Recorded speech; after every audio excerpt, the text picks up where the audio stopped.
镜头所等的台湾来看水利署第9河川局，为着要来保护花莲港的海岸线，是来进行着拥滩护滩的计划。最近这几年来，嘛开始来保育海中的生态。也毋过，唱水员也是看到海底有真侪鱼网啊、甲粪扫，海鱼啊、甲珊瑚大量死亡，所以特别伫咧南边的海边发起净滩净海的活动。 伫这片美丽海洋中，内面有真侪美丽生物，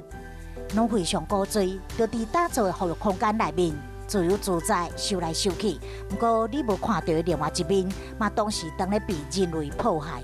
拢是这鱼网啊，互受困的旋螺担根本袂喘气。 甚至有真侪鱼啊，嘛受害大量死亡。不过，现在最近又出现一阵环保小尖兵，藏入去海里，替这海洋生物毒害。水利署第9河川局特别进行一场净海净滩的活动，利用连架大家提工具，伫沙坡帮忙清洁。对空翕的镜头嘛，清楚看到原本花莲港开港了后造成海岸侵蚀的状况，嘛随着拥滩护滩计划成功，南边甲划进海岸滩线冲挂退休的情况，嘛已经 渐渐改善。根据我们的比对，其实它的养滩的效果非常好，它已经等于是往海又长出了大概有5到10米这样的一个海岸线。期待透过护滩的行动，和海岸恢复应有的面貌，嘛希望透过活动唤起大家对海洋保护的重视，做伙爱护美丽海洋生态。